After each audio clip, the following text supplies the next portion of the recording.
This episode is brought to you by LifeLock. The holidays mean more travel, more shopping, more time online, and more personal info in places that could expose you to identity theft.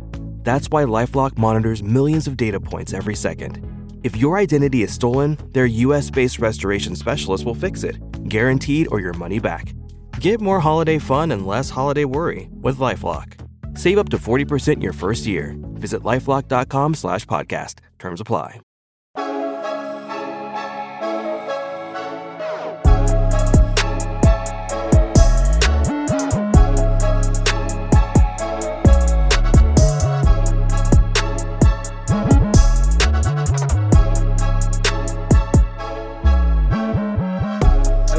Welcome back to the Social Media Derby. Today we've got a very special guest. I'll skip over you for a minute, Anthony, just so I can get to him with his shocking top on right now.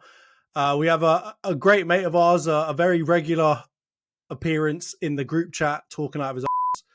He's now going to be on the podcast today, adding some of that to the mix here. Ayo, do you want to go ahead and introduce yourself, mate? Hello, yes, how you guys doing? Yeah, Ayo. I've done talking is not what I do. Talking logic is what I pride myself on personally. So hopefully I'm going to bring some of that to the podcast today, and some insightful talks, and I guess going to hopefully educate Jonathan the same way and Jonty the same way at the end of group chats a bit. So good luck to him. Yeah, good luck to you, mate. Anyway, how you doing, Ant? How's it going? I saw your results today. We'll get into that in a minute, but how you doing, mate? I'm feeling like a dog's but this is going to be a good episode. So I'm looking forward to chatting with a logical Arsenal fan for once. Shocking. They don't exist, mate. What are you talking about? All right, so it was, let's be honest, lads, it was a dead end of the season for the two of us. There wasn't really very much to play for, but obviously some interesting things happening elsewhere in the league. But let's start with the Arsenal fixture. So Ayo, how did you find it, mate? I know it was a big win for us, but I don't think you know very much about it, do you, mate? Sadly, it wasn't the game I had on today. Actually, I think like 2 months ago, I think everyone was buzzing for this game because I thought this would be the title celebration at the moment. But then I think today, obviously, as the season played out, didn't go the way we expected. So that was good result. Obviously, I think seeing Xhaka get a couple goals, on his send off. I think that's pretty good for him. Jesus getting back on the score sheet. Saka obviously after signing the new contract. So I think obviously it's a good result, but I think ultimately it doesn't really. Yeah, it is what it is, and I guess we just got to see what happens in the summer, and then hopefully take the next step next year. But overall wasn't really the game I was focused on today. Yeah, that's a fair point. I think all three of us were watching probably 3 games at the same time, and the Arsenal one wasn't really the focus of what we were watching. But Ant, how about you? What did you think about the result? I mean, it's nice that we finally won something after however many games. It looked like you guys played well. Yeah, to be fair, I didn't watch the match. I was flicking between Everton Bournemouth, which was really dead, and the Leicester West Ham match. So I didn't see too much, but I caught the highlights, and it looked like you just pummeled them from start to end, really. And it just looked like one-way traffic. But this is pretty. We've talked about in the group chat before. It's pretty standard Arsenal behaviour, isn't it? When the pressure's off, start playing like prime Brazil. But when the pressure's on, things get a little bit too techie for you guys. So I don't know. It's hard to make a judgment in it on a final day 5-0. Home to Wolves. You're not playing for anything other than like pride and to get a win in next season's kit. That's basically all I can think about for the match, to be honest. But what about you, Johnson? Did you watch it? Was it one of the matches that you were flicking through? So I did watch it, but I probably only turned it on after about 16 minutes, so we were already 2-0 up at that point. And when I looked at the score sheet and saw bloody Xhaka had scored both of them, I thought I must be dreaming, mate. The fact that hasn't scored that much this season, and particularly hasn't scored a lot over the last 3-4 months, and then the fact that he's getting on the score sheet twice, it was a strange one, to be honest with you. I thought we would probably lose it again, and just really close out the season in a terrible way. But I mean, like we've kind of said already, it's typical Arsenal settings. I saw a couple of memes that were jokes where it's like Arsenal when there's nothing to play for, and then it's just a picture of the Invincibles. And that really sums it up. And I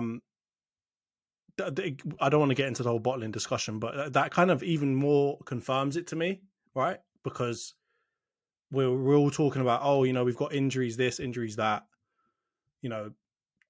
different problems with players that we've got playing and different problems with formations and so on because of that. But at the end of the day, it clearly has come down to pressure, right? And I think that's when we talk about bottling it, that's really what we mean, right? Is letting the pressure get to you and letting it ruin all of the results, right? Not being able to hold out.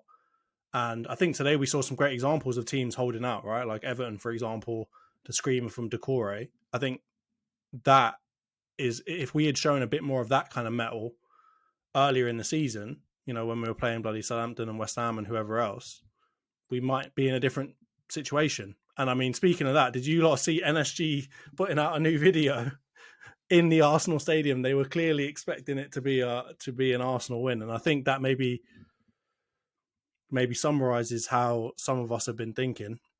Some of us, not all of us, some of us have been considering this season, right? Is that we kind of thought it was over, or people were talking about, we have to win it after like 15 games and that. So, yeah, I mean, good result to end the season, but again, just the general circumstances are not what we want to see, not what we want to hear. And I think there wasn't really that much interest from a lot of Arsenal fans. It's been a roller coaster of a season, isn't it? So I don't think we were all that interested in what was going to happen. We just wanted to make sure we got a win.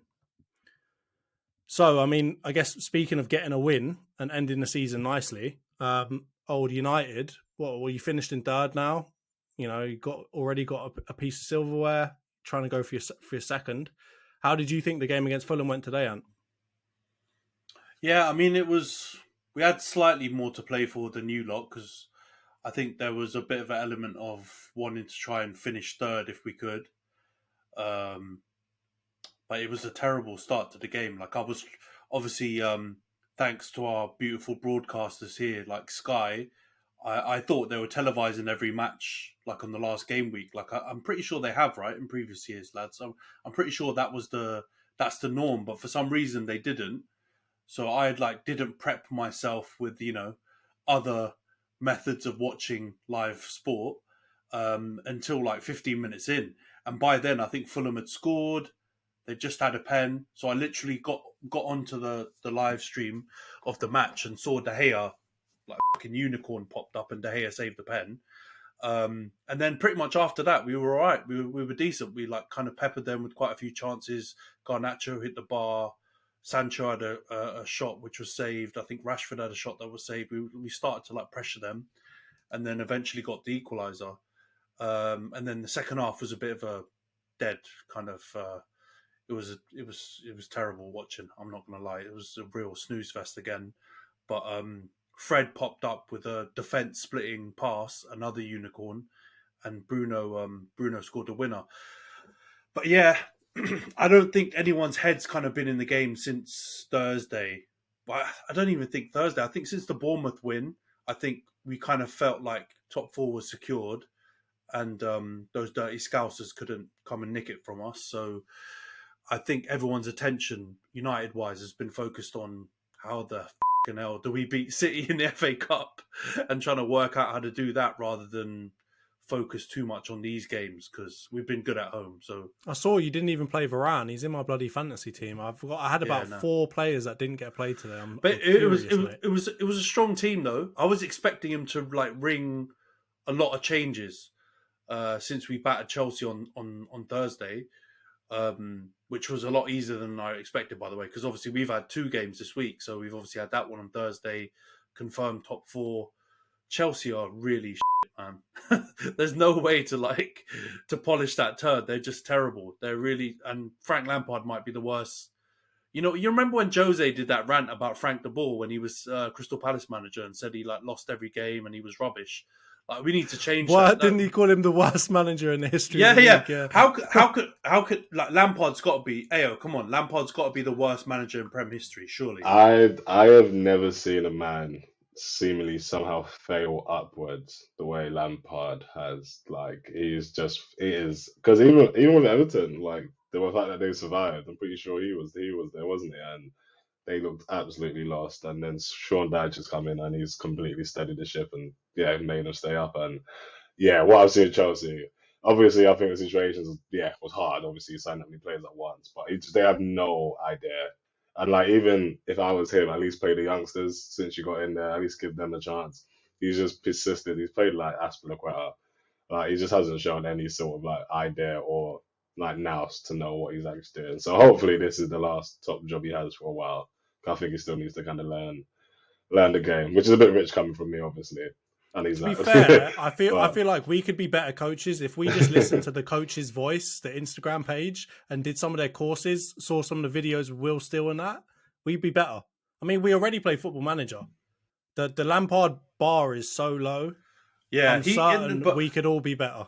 But I was right? I don't get what he's even doing. Like with the Chelsea game on Thursday, right? I thought, right, Lampard is shit. Chelsea are abysmal, but they've got a lot of players. So like he can actually fiddle around and try and make a bit of like a nuisance for us on Thursday and actually try and do something. But as soon as I saw the lineup and Aspilicueta's playing right back, you had the young lad at left back. He's still playing Havertz up front. He started Mudryk. The left back's a baller though. No, he looks good. He looks he very looks good. It's like Lewis Hall, I believe his name. He's got Yeah. He's got some deliveries on him. He's the only player that Lampard has played since he's got there that I feel like might have a future that actually shows some talent. And I think he's a Chobham product as well. So obviously the academy is crazy in the first place. But he just looks he looks like a good player. He's got some talent to him for sure. But apart from that, I think absolutely nothing. Yeah, I think Graham Potter was the one who brought him in originally, right? I remember him playing against City, I think, for like in the Carabao Cup or something, and thinking he's decent. But Chelsea were rubbish on that day, man. They were actually decent in the first 35, 40 minutes and actually had a few chances and just missed everything. And somehow we were like 2-0 up at half time without playing too well. And then in the second half, they were just terrible. Like, the only guy who, like Ayo said, Lewis Hall was good at left back, and João Felix. Look, I mean, he's a silky baller, isn't he? Like when he came on in the second half, he's obviously a good player.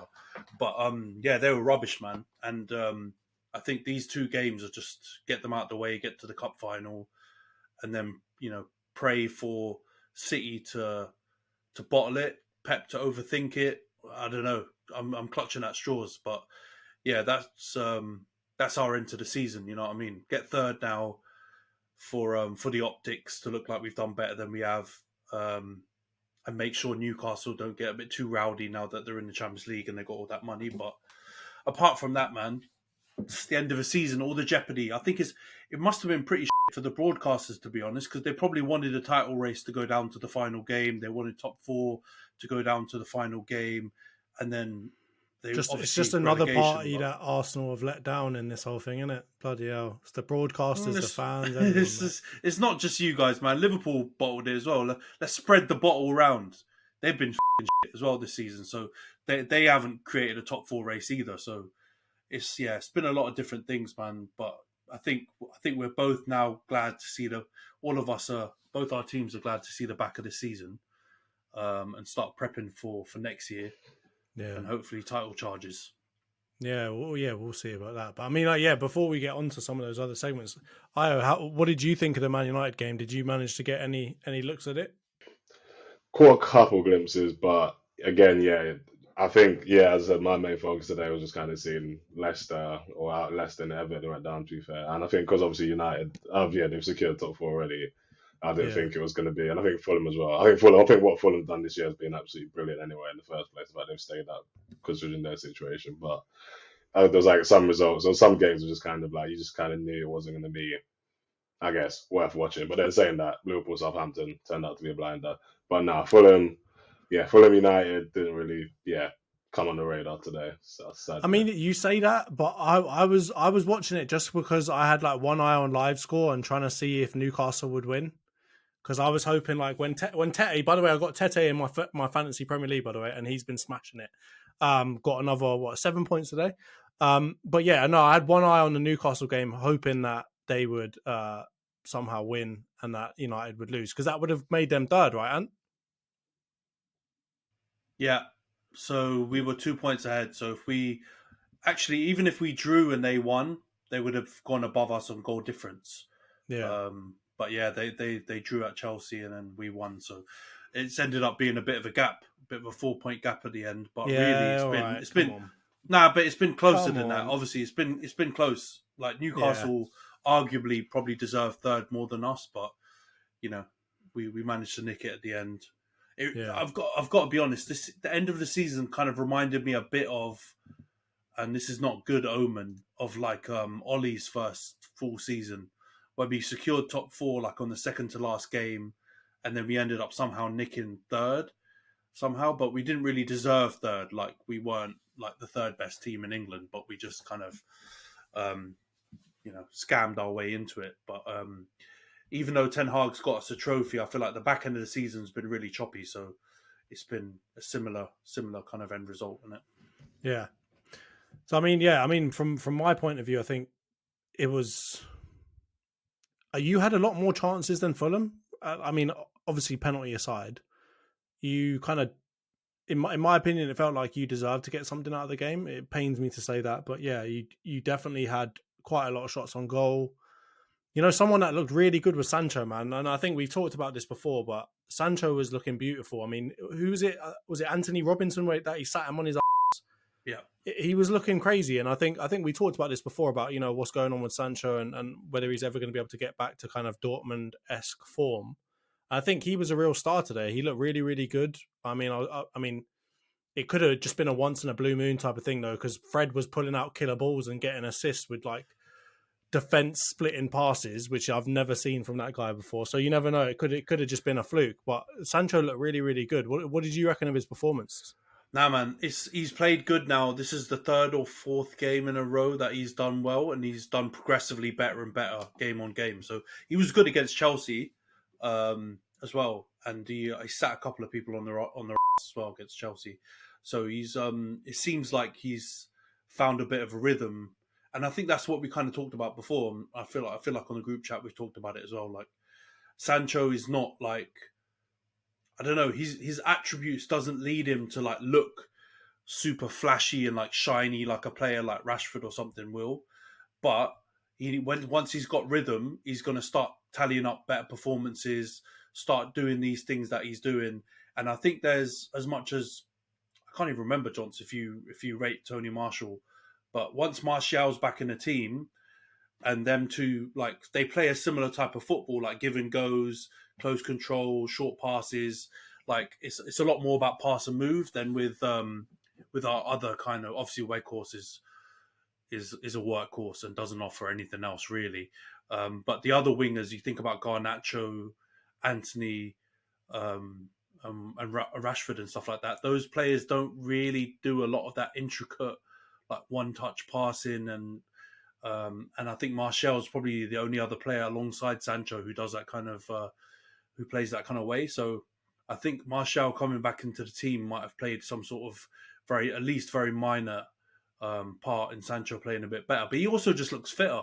Like he's tracking back in the last few minutes. He looks like he's properly got his head in the game. I mean, it's fucking late in the season, isn't it? Like the last 3 games, but hopefully that's a good sign, and hopefully he plays well in the final next weekend, and he goes into pre-season with a bit of confidence, because it's the old cliche, isn't it? When a player has been like anonymous or been shit all season and they start playing well and get form, it's basically like a new player, because like he's going to offer something that we haven't had, and we've been relying on, youngsters like Garnacho and loanees from Burnley like Weghorst and all of these kind of guys, when we've got a £75 million winger who's just been, I don't know, off in the Dutch mountains or whatever. I don't even know if Holland's got mountains, but doing fucking mental health courses and trying to get his head in the game for like half the season. Like, we need you to turn up for us, man. And I think he can be a big player next season.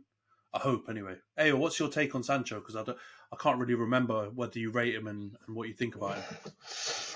No, see, I think issue, I do like Sancho. I think he's definitely got talent, got ability. Obviously, he's a good player. I think at Dortmund he was unreal, but I think Bundesliga suited. Like I guess he could take advantage of like Bundesliga's slower pace, I guess in a way.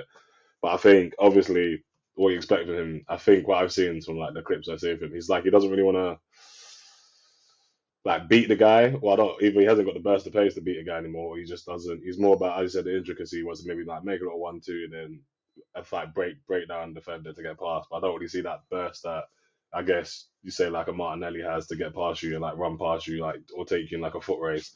So I think that is the issue. Like obviously he's got talent. Obviously there's a baller in there. But I think obviously the issue you have as well is that you've invested so much money into him, like you need to play him eventually. And you have to get something out of him, or it's just going to be the biggest waste of money.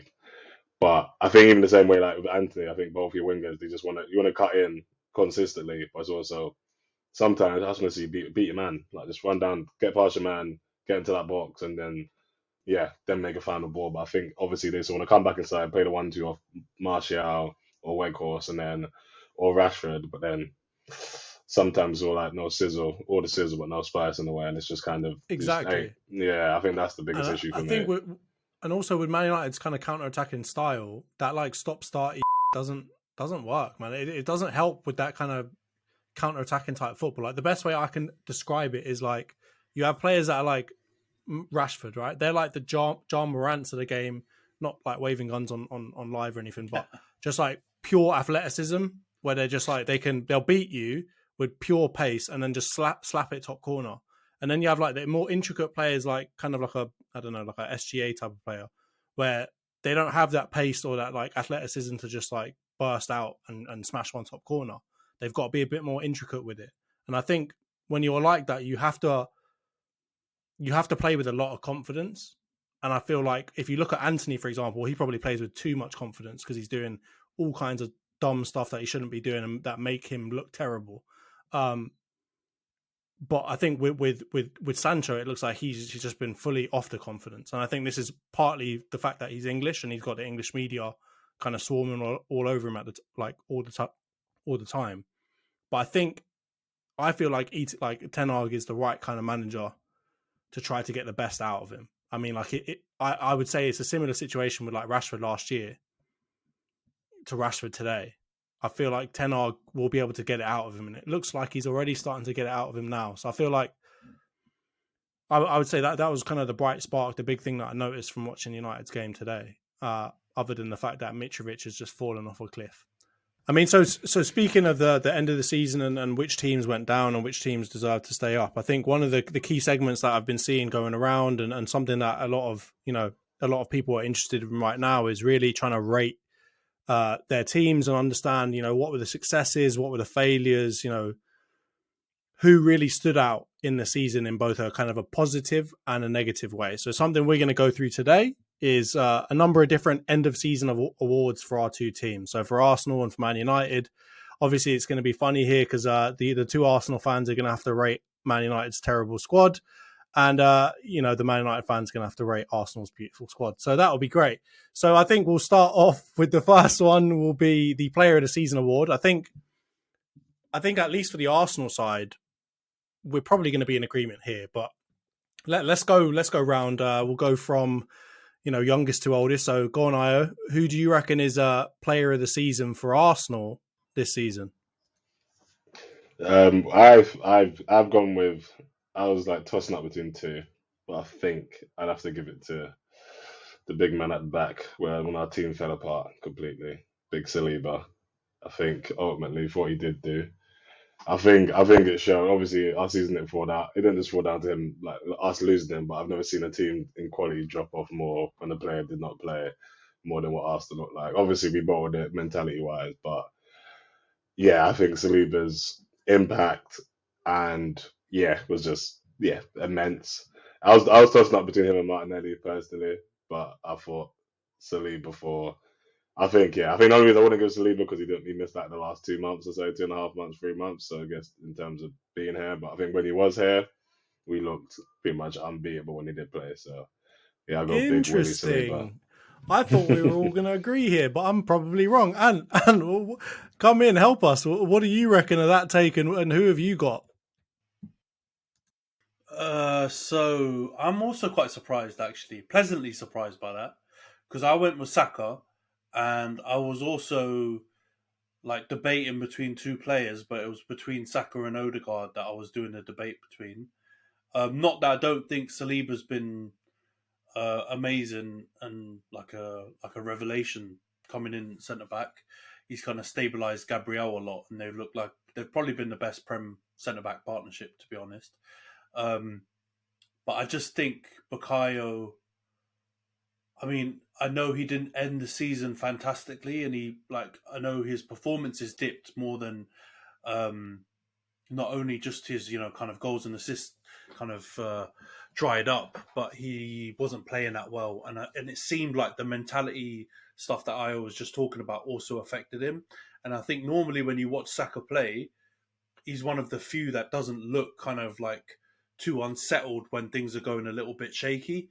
But he did look like he was affected by it a little bit. Obviously, he missed the pen at West Ham, and there was a couple of games where he just looked like he was anonymous. But I still think overall his output to score, double-digit goals and assists in a season, and hardly miss any games as well, because he's basically played every game for you guys.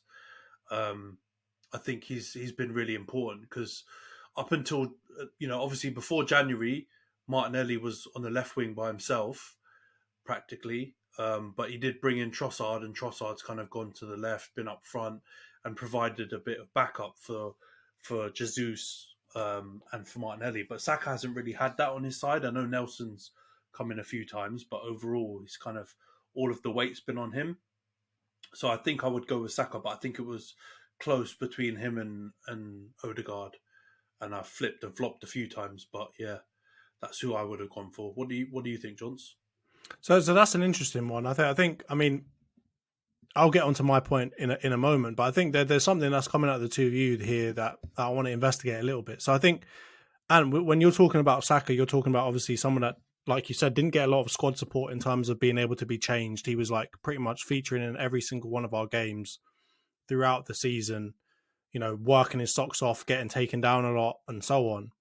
And then on the other side, you're talking about Saliba, who obviously was missing for a decent part of our season. So when we're talking about player of the season, where do we stand on availability versus, I guess, injuries and so on? So I mean, I got to ask, why wouldn't you say Saka? You even said like, oh, it could have been Martinelli. You didn't say Saka once, mate. What's going on? You know what it is, man. I love Saka. Obviously, like, Saka's the boy. He's a star boy.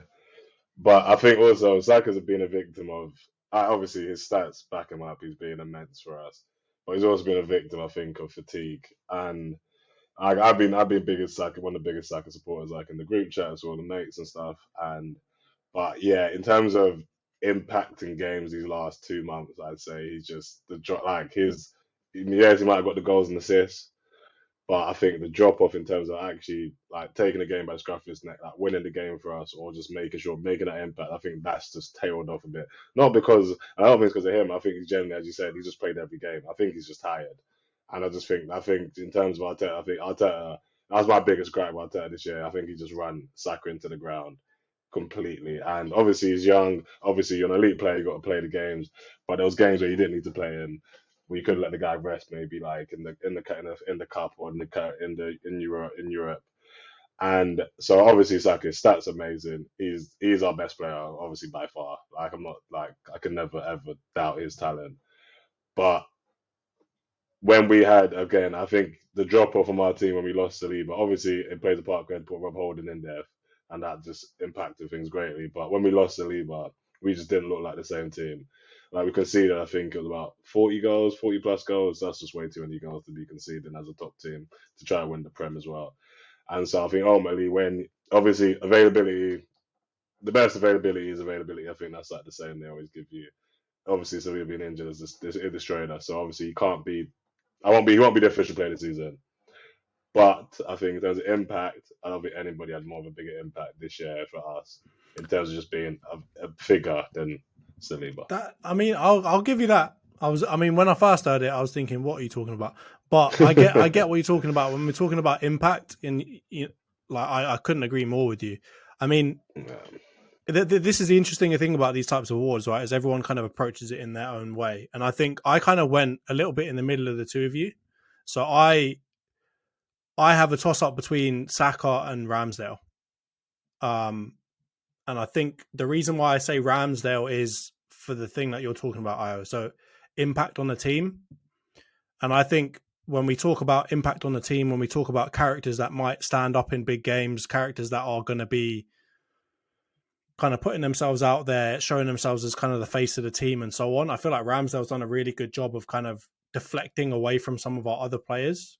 You know what I mean? Like whenever I'm watching, build up to the games, I'm seeing Ramsdale talking to us, like talking to the presenters. I'm seeing, he's out there talking, he's out there kind of presenting the United front. And I think obviously that's just his personality. And then on the field, I think he's been amazing too. I know that obviously he's put in a couple of clangers, but I still feel like it's really harsh because that system doesn't make it easy for goalkeepers and defenders, right? So it's really easy in those kind of systems when you're playing out from the back to look really bad if you're a goalkeeper or a defender. It's really, really easy, right?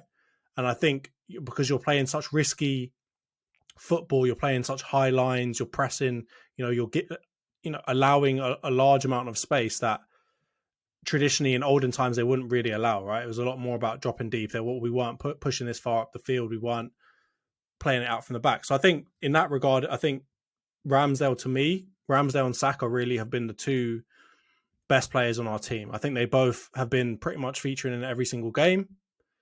They've been, in terms of numbers and stats, they've contributed quite a lot to our success this season.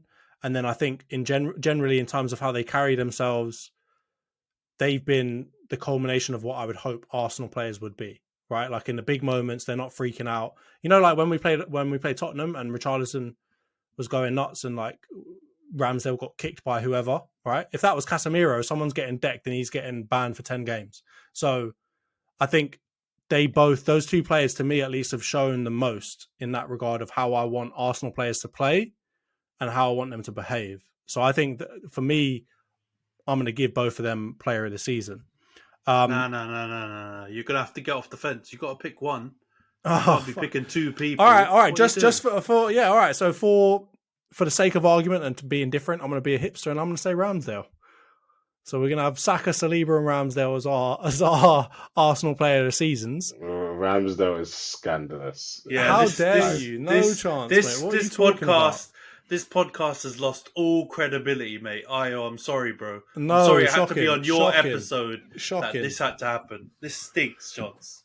Wow. Yeah, you can't see what Ramsdale. I'm an outlier, clearly, in a very positive way. You lot are morons. Too many clang. All right. Anyway, we'll move on. We'll move on to the Man United player of the season because we've got quite a few more awards to go through. So we'll start with the Man United fan and his shocking opinions. Go on, mate. Who do you reckon is Man United's player of the season this season? There's only one boy. Can only be one boy. Come on. I know he's streaky, and that's the problem, right? Or that's what people point to as a problem. Bloody Canadian bacon out here, yeah. Exactly. Everyone says, but there is a lot of like misinformation about it too, because people say he was only good after the World Cup, and they try and isolate it down to narrow down the time frame to like a really small window. But actually, he was starting to cook a little bit before the World Cup, and he scored some big goals for us against some, home at Liverpool. He scored what turned out to be the winning goal. He had quite a few pivotal goals before the World Cup. And I think at the World Cup, I think Saka was the best English player at the World Cup, by quite a distance.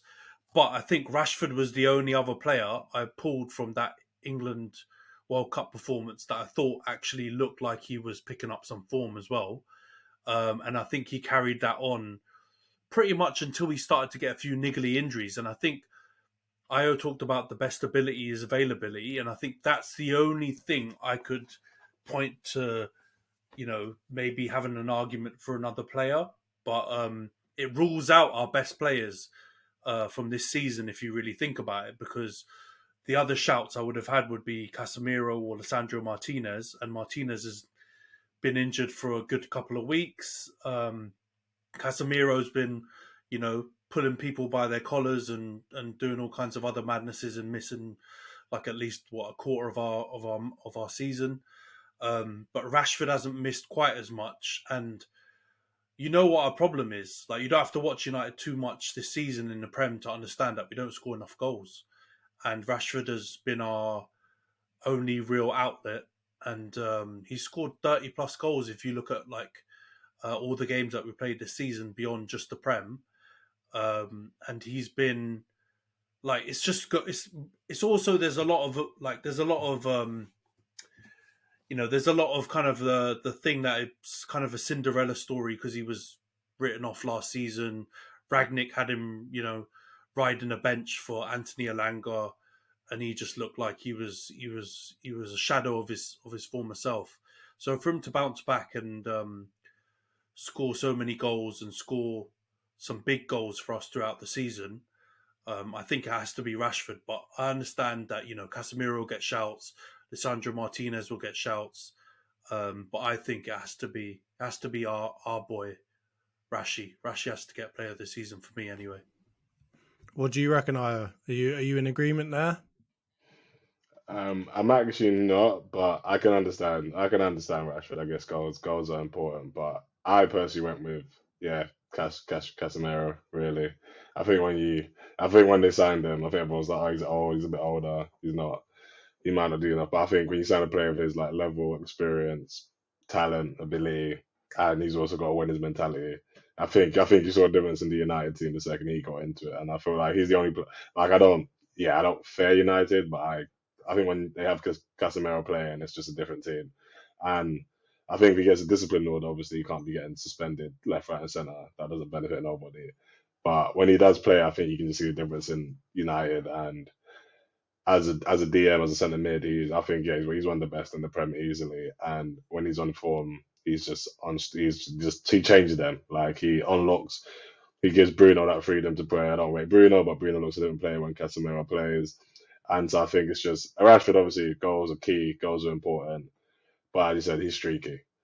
I've never had Canadian bacon, but I'm guessing he's the equivalent of what you might see as streaky. And so he gets a lot of goals, but I think Casemiro is consistent. When he does play, you know what you're getting from Casemiro. You're gonna get like a solid 7 out of 10 minimum.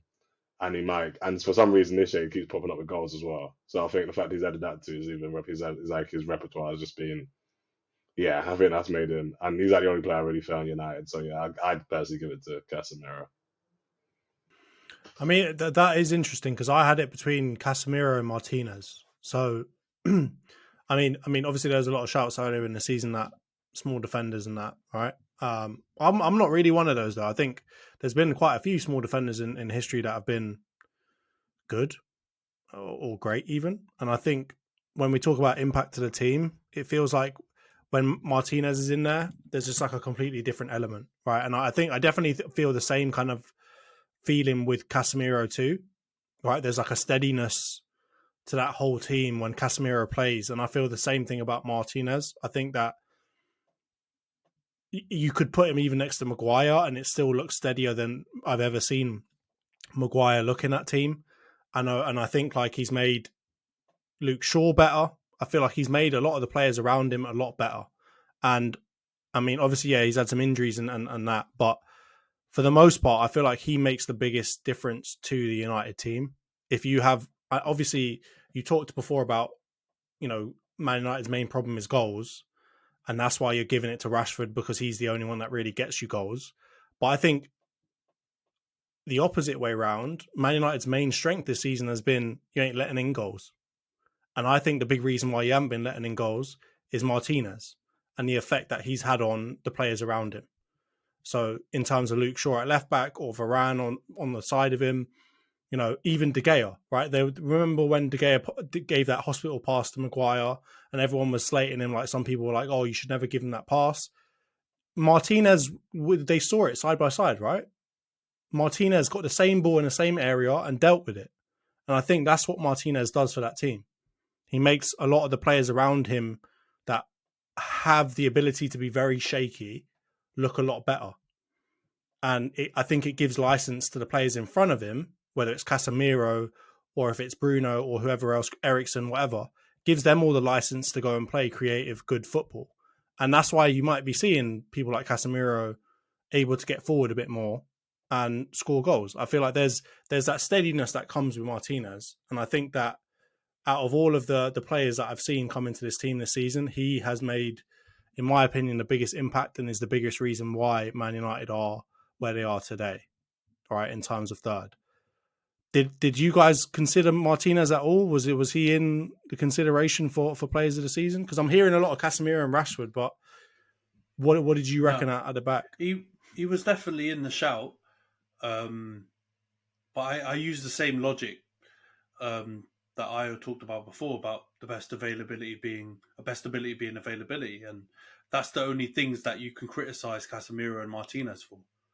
It's a bit harsh on Martinez's side because he got injured, and he's not obviously trying to get injured, but that's kind of stopped me being able to deny the amount of goals that Rashford scored and look past him being sent to the multiverse by Salah, look past a few different things that have happened to him during the season that I just couldn't once you added it up. And I feel like Casemiro's got the same problem. I agree with everything I said about his performances. I actually disagree slightly in that. I agree in terms of like you can more times than not, you can kind of, it's a banker that Casemiro is going to be 7 out of 10. But I actually think this season it's been very different for him because he's actually been really unpredictable in that he's scored a bunch of goals and he's had games where he's looked unbelievable and games where he's stunk it up to high heaven and doesn't look like he can do 5-yard passes. So I thought that was what we were going to get, and that's why when people were like, Graham Souness is chatting about him being a steady Eddie and blah, blah, blah, blah, I think he was being a bit harsh in terms of his achievements because he's won a lot, but that's what we thought we were getting. We thought we were getting the Rock in between the Modric, Kroos kind of creativity, the guy who's just going to sit there, pass it to Eriksen, pass it to Bruno and just chill and just marshal the defence. But he's actually been way more than that, for good and for bad, because there's been times when he hasn't been that good, but there's been times when he's popped up with winning goals or he's getting the first goal in matches, which often is, putting us in a much better place because we're not really a team that copes with adversity. Like if we go 1 or 2-0 down, we're not pulling it back. But if we go 1-0 up against anyone, we've got a good chance of getting, a win or a draw at least against good teams as well. So he's been really pivotal, but I think him and Martinez can't get it because of the fact they've either been suspended for a chunk of the season or they've been injured for a chunk of the season. But I can't disagree with you about their impact. They're the houses that we needed in that team. Let's be honest. That team was full of like pussies, basically. Let's be honest, or real like soft people in that team, and we needed some dogs to come in and start kicking people and doing little housery things. And that's the thing that I also like about Anthony, who's obviously not anywhere near this combo, but of the players that we brought in, there was certain traits that you could say all of them have, and that was that little bit of a housery part. Apart from Christian Eriksen, like we have that element. But I think, I'm going to stick with Rashi for this one. But it was close. Those are the only 3 players I think you can consider. Oh, yeah, I'm glad no one had the cheek of trying to say De Gea with his bloody clean sheets. Anyway, we'll move on now. I think the next one we'll get into is obviously young player of the season, and I think we probably need to define here what we're talking about young player of the season. So when we talk about young player, we're talking about under the age of what, 23, 24, 22? What are we saying? Yeah, under 23s makes sense, I think, because you can you can chop kind of the experienced players out. Yeah, and I'm going to kick this off, but I'm gonna do my ones like together. I'll do Arsenal and United together.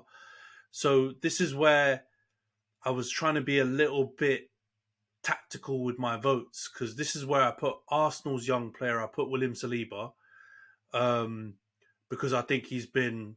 You've got a bunch of youngsters in your team, so it's a hard thing to choose from. But I think for me, that one it was between Saliba and Martinelli. and Martinelli had a great shout because, people criticize him for some reason. I don't really know why. I get his style's not really super conventional. It's a lot of like dribbling and kind of, head down, running around and stuff like that. But he's amazing at it. And he scores goals and he's clinical. So he had a really good shout. But I think Saliba's transformed your defence. And I think he's the player that Gabriel needed. He's the player that Ben White needed. He's the player that, Partey needed. He's the player that, like, a big core of your team needed. So I think it's got to be Saliba. He came back from loan. And, yeah, it's been a great integration into the team. And for United, I think it's easy. There's no consideration. It's only Garnacho. We don't have any other youngsters. Like, we can try and Jesse Lingard, Rashford, and act like he's still 21, but he's like 26. So we can't do this. It's only Garnacho, and he's been really impactful for us, man. When Sancho was up in the mountains and doing his rehab and all that, Garnacho took his place and was scoring late winners against Fulham, important goals in the Carabao Cup and the FA Cup run.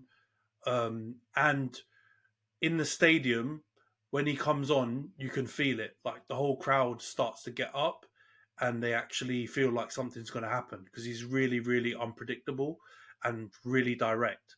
So I think for me, it's got to be Saliba and Garnacho. But I'm interested to hear what Ayo is going to say, considering he picked Saliba for Player of the Season. Yeah, see, I don't even consider Saliba for young players, but which makes no sense considering I made him player, player of the season. But I guess that just shows the wonderful logic of this person's brain over here. But no, I actually went with Martinelli because I think like as you said, I don't think his style's as attractive as the other wingers in terms of like how he does just run head down. And it's like he's used as like a brute force in a way. But I think he also has a bit of that Brazilian in him where he can stand you up and then give you a little shimmy and get past you. And then I think this year you've seen that he can just get he's been effective in front of goal. He's got a same from his Saka, like double digit goals, double digit assists, I believe, as well. And yeah, man, I think he's impactful and as he's just like I think he's exciting. The only thing that would have put me down for which I would have said no for Martinelli was the missed pass against Liverpool in the 90th minute.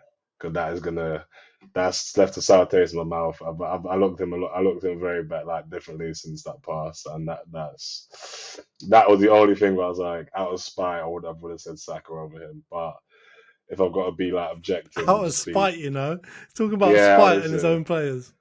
Honestly, like that pass, it's give it nightmares. I never, but I think overall, yeah, I think I've given it to Martinelli just because of impact. And yeah, man, I think it's been a breakthrough year, I think, for him as well. He made left wing his own position. And what do you reckon for United? As Anthony said, not much choice. Like I was honestly racking my brain, and then I was like, yeah, I guess Garnacho is the only youth you actually given a chance to this year, unless you still consider Scott McTominay a youth. But I think that's in the same Rashford vein as well. So I think Garnacho just based off, by default, basically. I mean, theoretically, Anthony's in the conversation as well, isn't he? He's in that young bracket, is he not? If I mention Anthony on this as my first appearance on this podcast, do not invite me back on to this podcast ever again. So I'm not going to say Garnacho 100%. No, of course. I mean, you could though. I mean, no, but age. You definitely shouldn't, but you could. No, you shouldn't. Sure. But age bracket rise, you could say Sancho, you could say Anthony, but I don't know. It just feels wrong. Like, first of all, those two players have been this season or not good. But second of all, I don't know. It doesn't feel the same because they've been playing top level professional football either at United or other big clubs, and they don't really feel like they're having a breakthrough kind of impact. Well, I know Saliba has played in France and stuff like that, but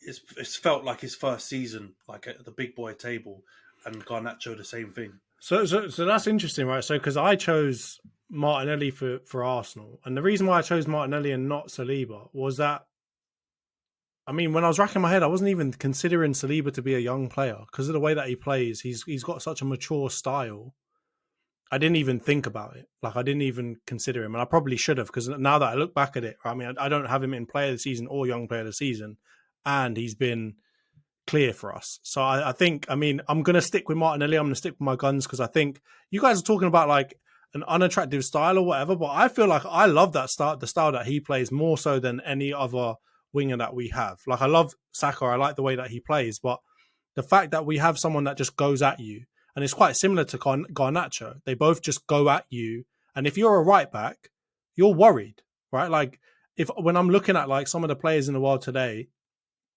that really scare you and that you make you think that they might become something in the future, I'm thinking of people like Vinicius, where they go at you. They're trying to like go specifically at you and get past you and embarrass you and put you on the floor and whatever else. And there's something about Martinelli that just makes me feel like he's fearless, and he just goes at anybody no matter what. And I think in some instances, maybe it hurts him because he needs to be looking up, or he needs to be playing better balls and so on. And I think that will come with age, I hope. But for the most part, I love the way that he plays, because it's nice to have maybe some differences down the different parts of our wings, right? So having Martinelli on the left hand side do that, I feel like it offers something different to Saka on the right hand side. So I really think that the way that he plays is super attractive football for us, and I think it's really, really effective. And I mean, I've played in defense before. It's a nightmare, right? Like those are the kinds of players that worry you, especially if you're a slow defender of any kind. Maybe Kyle Walker's not so worried about it, but if I'm anyone else, I'm worried by that. I don't want to have one little Brazilian Don running at me 24/7 all the time with the ball at his feet. That's a nightmare. That's Gary Neville nightmare right there. And then I think, yeah, for Garnacho, it's the same kind of thing. I think he's also got something about him. It's like that cockiness that just means that he comes onto the pitch maybe like 89th minute, and he's like, give me the ball, and he'll go at you and he'll get something. I don't know what it is. There's something clutch about him where it doesn't matter when you bring him on or who you bring him on against. He seems to do a lot for your team, whether it's with a goal or an assist. And I feel like it's happened a lot this season. It feels like almost like a repeat dream where he's coming on late, getting a goal or getting an assist for you. And I think he's probably the most exciting player, young player at least, that you've got in that team. And I'm not counting Anthony. He's not even getting onto the shortlist. He's shocking. All right, we'll quickly move on. We'll try and get through these couple. I think they're probably a bit more straightforward. So our next one is for most improved player. I think I have suspicions on the Arsenal one. So let's start with you, Io. What do you reckon? Go through Arsenal, Man United. Who do you think their most improved players are this season? Oh, most improved. I thought I was going to keep. Actually, I was just in my head. I was going to say Martinelli, but actually, I'm actually going with the boy that got 2 goals today, Big Granit Xhaka, actually. So I'm not a big Xhaka fan. I can't pretend to say I am, but this year I think he's actually been one of our better players, one of our most consistent players. To be fair, I don't really think there's been many mistakes in him. Like he hasn't got any stupid cards, like stupid red cards. Hasn't given the ball away too often. He's actually one of like our steadiest players. So I think Big Granit actually deserves a big round of applause for what he's done this year. I think the fact people today were like actually clapping him off, like some of the fans were chanting, "We don't want him to go." I think because of the way he was a few years ago, I would have been, saying please get out the door.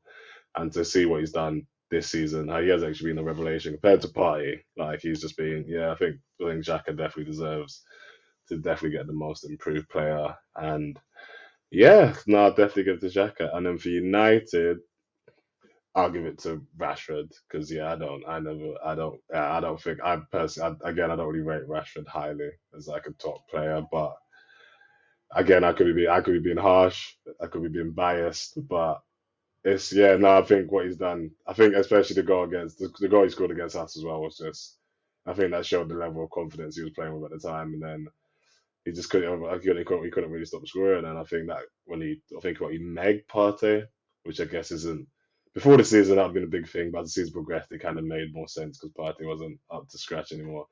And so I think Rashford. I think the most improved for United, I'd give Rashford. And I think Xhaka and Rashford would be my two names personally. So That's an interesting one. Let's get to Anthony now, because I saw his eyebrows raise a little bit when you were talking about not rating Rashford. So, Ant, who have you got as your most improved players this season? So this might be the clippable part of this section because I've gone totally different than I'm guessing both of you guys. Although I understand the logic behind Xhaka because he was kind of like the most hated Arsenal guy, throwing a shirt, telling the fans to off, blah blah blah. You know, that's not gonna ingratiate you to the fan base if you start doing those kind of things. But I actually went with Odegaard. And the reason why is because I did not see 15 goals or whatever he scored coming from midfield.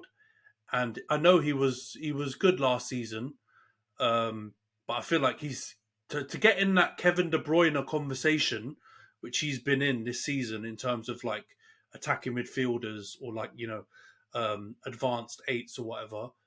You've got to be doing something real special. And I feel like what he was doing last season, he was good, especially in the back end of the season, obviously before the top four bottle.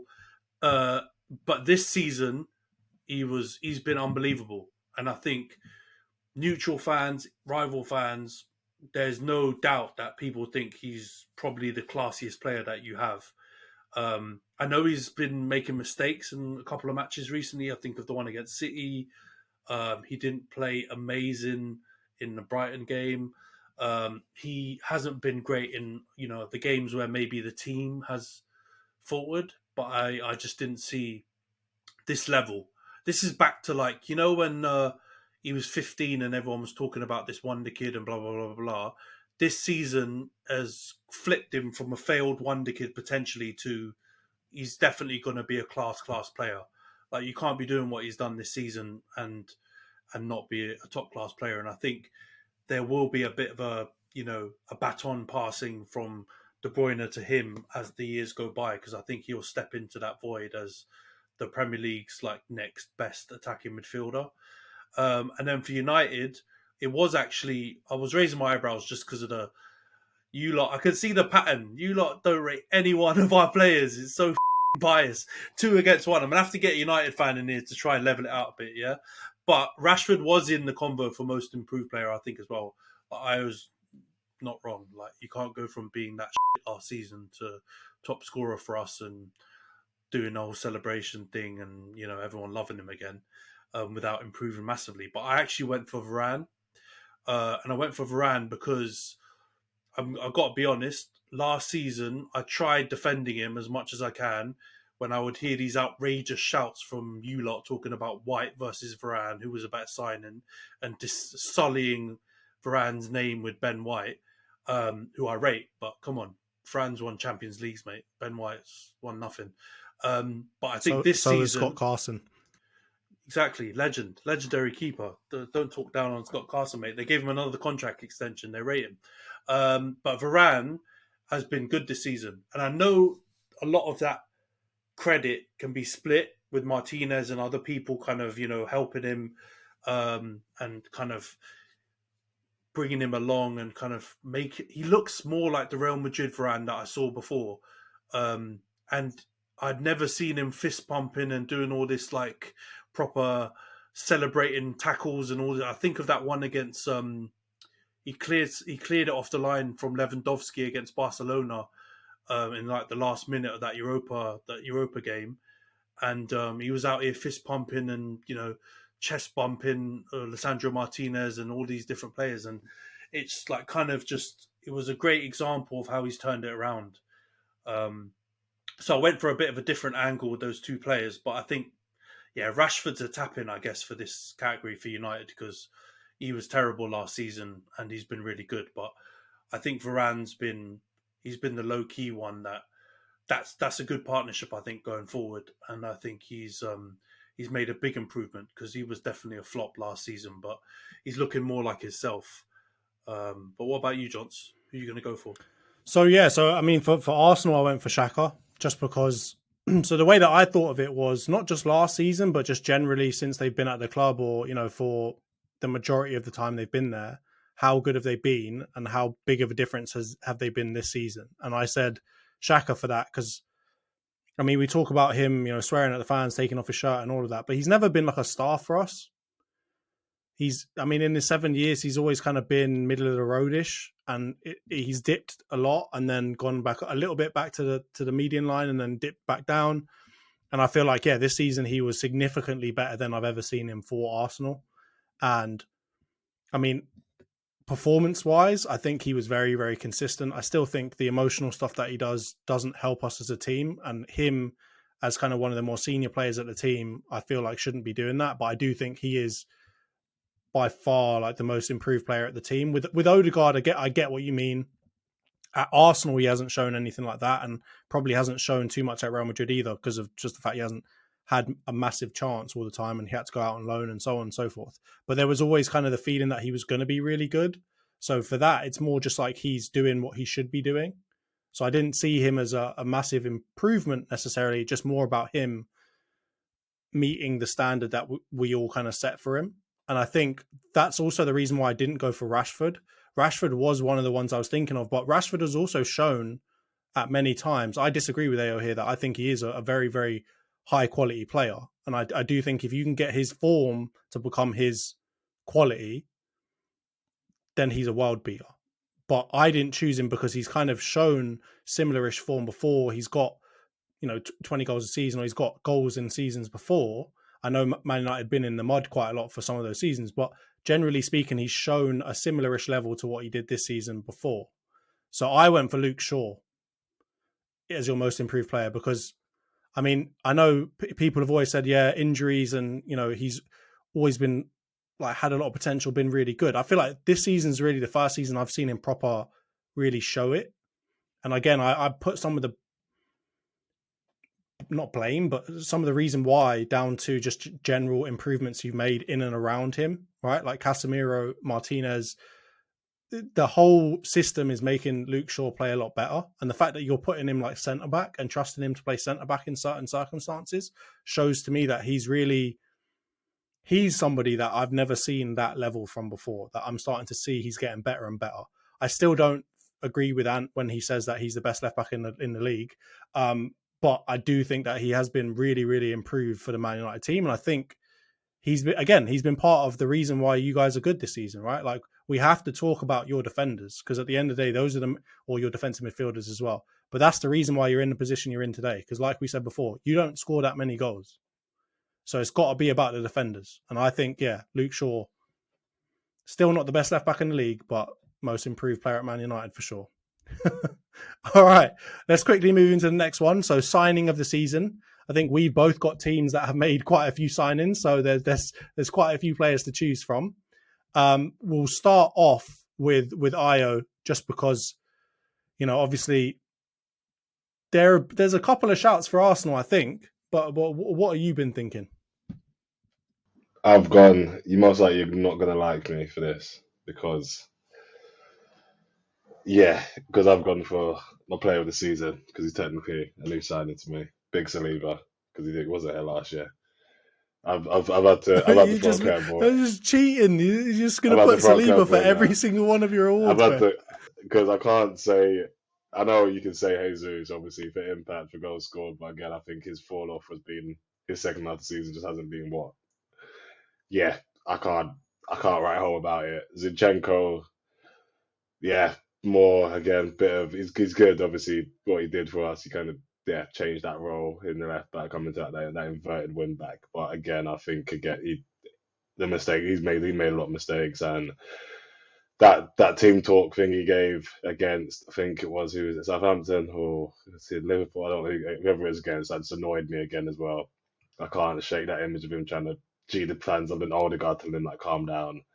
Like, when your captains tell you to calm down, like, we don't need this. Like, that's a big. And so, for me, Saliba, because we didn't have him last year, he was technically out on loan. It's technically his first season at the club. In reality, like, we've had him for a while, but we've not played him.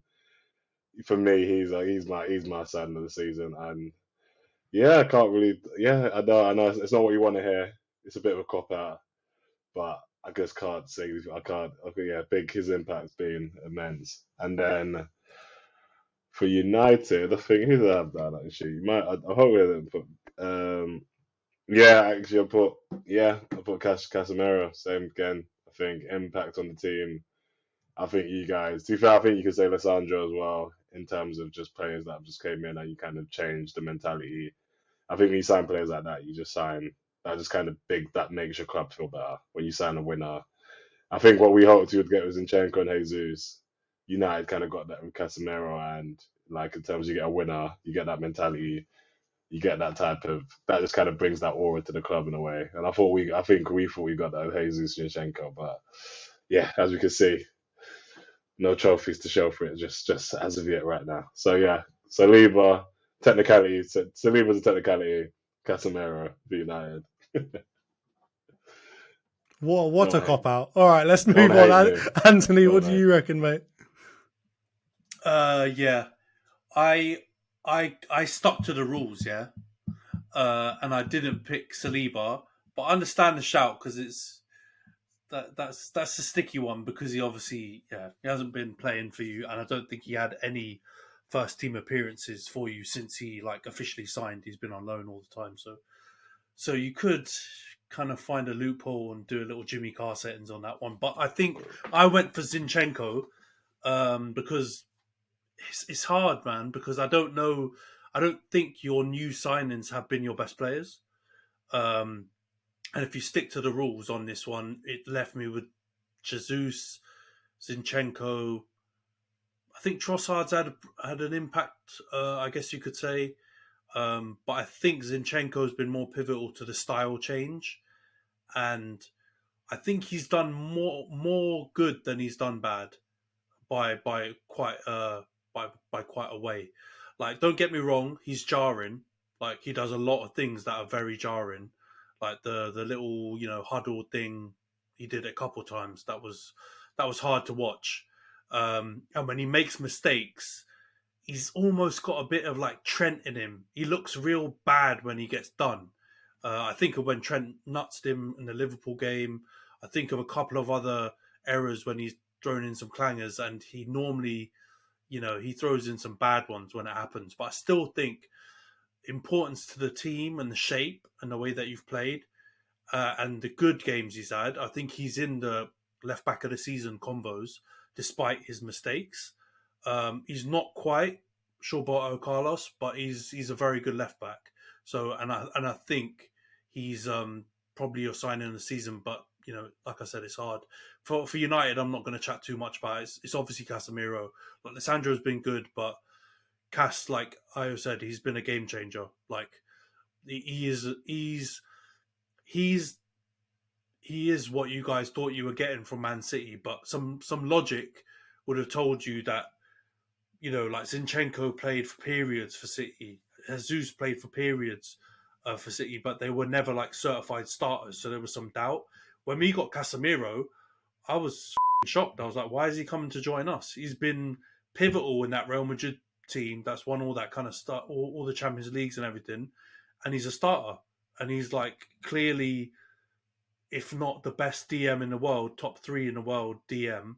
Why is he coming to us? We're in Europa League, mate. Like, what's going on? It didn't feel right. But he's actually delivered, so I think it's definitely Casemiro. But what about you, Johns? Yeah. You gonna cop out like Ayo, or are you gonna go for a real No. real So signings? I mean, yeah. So I mean, for Man United, like you guys said, Casemiro is going to be the one. And the reason why I didn't choose Martinez for that one is because with Casemiro, I feel like he was not your first choice. And obviously you were going for De Jong for so long, and then you kind of just turned around and got Casemiro kind of suddenly. No one was really expecting it. And for that reason is why I put him aside in the season, because he wasn't your first choice. Kind of later in the transfer window, he was one of the ones I think out of all of your signings that wouldn't work out because of the circumstances around it. And I think, he kind of completely put that to bed, and has come through certified winner, great mentality, and made your team a lot better. So I think that's clear to me. I think for Arsenal, I'm going to go with Zinchenko as well. I'm not going to go with Saliba just because, mate, we didn't sign him this season. But yeah, no, Read the bylaws. Read the bylaws. Let's turn it into Harvey Specter out here. What are you talking about?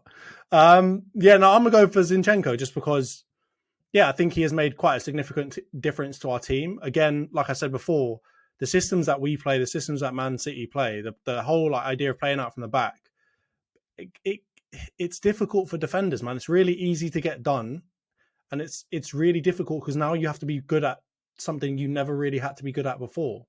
So the fact that he is really good on the ball and kind of plays this like inverted role and can function as a centre mid, and he's not Trent levels of bad when we're talking about actually being able to defend. Like, he's not that bad. He's obviously not the best defender I've ever seen in my life, but he's not Trent levels. So I think I disagree, Jonty. Well, shut up, mate. No, honestly, no. I think Anthony's right there in terms of defending wise. He gets beat one. You're putting him on Trent levels, though. That's the disrespect you're going to put on Zinchenko's name. It's not disrespectful. I just do not think he's a good defender. Attacking wise is amazing, but defending wise, he abandons that part of his job completely. I'll go even worse. I'll build on your slander for Zinchenko. He's just as bad as Trent defensively, but he's not as good going forward. Shocking. Terrible. But still he's your signing of the season because of the functionality that he adds to that position and what Arteta needs. But I agree with you. It's hard. I enjoy, trust me, Jon knows. I enjoy stabbing Liverpool players as much as I can, yeah? They're shit. But let's be real. Trent has got a hard role. That role is hard. Because you're basically going to have to... You should be judged just on your attacking because of the reality of where they play or where they have the ball most and what their actual job kind of leans more towards. But because it's still technically like a right back or a left back in this case, when you don't have the ball, people expect you to be able to defend. But both of them players don't really know how to defend very well. But he's not on the level of Trent. I mean, what? Because he's getting nuts by Trent, who we all agree is a really good attacker. Right, that's the only part of his role. I know it's not one incident, but there's definitely nowhere near as many incidents as Trent. Since they've moved him into like this more inverted role and playing him more like, and his defensive qualities are not getting found out as much. There were real basic things like position wise that he was doing earlier this season. How dare you put Zinchenko on that level? I'm not going to let you rattle me, but how dare you? All right, we're going to move on before I get rattled further. Actually, a good topic. I think this is one where we're going to have quite a lot of agreement, actually. Flop of the season. So, who do we think? It can be anyone. Who do we think has been the biggest flop for our teams, whether it comes to like expectations versus how they actually turned out or just terrible performances? Who do we think has been a flop? I think we'll start with you, Anthony, because I think your namesake might be the winner of this one. What do you reckon for Arsenal United? Who's the biggest flop? I don't know who you're talking about. For Arsenal, I've gone for Fabio Vieira because I expected things from him. So this goes back to what Ayo was talking about, little FM, little culty things you've got going on. And I was on Fabio Vieira for a couple of games already, for a couple of seasons. Wonder kid from Porto, thinking, all right, he turns out decent on FM at least. And I was expecting big things and I actually thought it made a lot of sense to go to Arsenal and be like a backup to Odegaard, come in certain games. And stylistically, I thought he actually fit the way you guys were going to play. But he's looked absolutely lightweight and he's really not. I don't know if he's going to be. He's going to have to hit the gym and like work on trying to catch up to speed with the Prem because he just looks lost. And I'm not going to bite on the whole Rob Holding thing because I'm sure you're going to go into that later. But I feel bad for him. You got to rate the hairline.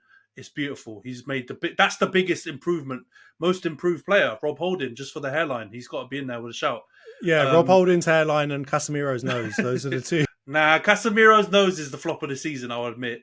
But United, I'm going to hold the same energy that I hold for old floppy haired twat on the other side of the city, and say that Jadon Sancho is the flop of the season for us. Because the stats that he's put up and more than anything, it's what Ayo talked about before, his performances and not willing to take players on. Like I couldn't see up until recently how he's gonna like adapt to the Prem. Like I couldn't see it. Like there's loads of like screenshots of Sancho isolating a defender 1-on-1, like just acres of space behind the defender for a winger to attack. And I know we talked about, maybe you can't translate Bundesliga over to the Prem, but that is those are the scenarios he was getting into in the Bundesliga. Loads of teams play with a high line. He was able to exploit space and trickery to get past players and either score or assist. And he just hasn't looked like doing it recently. So I'm hopeful that this is going to be a clanger on my behalf and that he's starting to play well. But I can't slander Jack Grealish 2 weeks in a row for being absolutely shite and not playing well and not impacting the team, and then deny that Jadon Sancho hasn't been similar, at least maybe incrementally better than Grealish, but it's been very close. Incrementally better than Grealish. Oh, you're smoking something. No, come on, mate. No, I'm looking at the whole time. Like stats wise, he's got better stats than Grealish over the time he's been at United and Grealish has been at City. But I would say, obviously, Grealish's last 2-3 months, Sancho hasn't had those 2-3 months. So, it's close. It's a close call. But I would say Sancho's probably the flop. And yeah, my namesake's not in the picture. He's only been here 5 minutes. I don't know what you're talking about. Shocking. Ayo, let's move on. Let's move on from that bollocks before I lose it. Well, agreement with, sadly, with a Man United fan when it comes to Fabio Vieira. I just think, disappointing. I think obviously a hard situation, but I just don't think he's done what was needed for him as like a replacement. When he comes into the team, it's just the drop off from Odegaard to him, or even if he takes over from Xhaka sometimes and playing centre mid, it just is not the same. And I think it's frustrating as well because I think he's played over like big Emil Smith Rowe as well, so I think he's taking minutes from us, and I think Smith Rowe would do a lot better. So I think Fabio Vieira was the obvious flop for us, unfortunately. And I think because I went with the kind of, I guess, players signed, but I think obviously you can still be a flop if you're not just signed this year. But for United, I went with big Weghorst. I've never seen a player just annoy the life out of me more and just be so used. Like I'm a big tall Weghorst. person. Big Weghorst. Like, I get it's hard to be agile. It's hard to be mobile when you're that tall. But I've just never seen a man do so much and offer so little more than Weghorst, because I remember seeing the penalties in I think the FA Cup, and he's running down doing a celebration like knee slide in front of the fans. Like the passion's there. I love passion.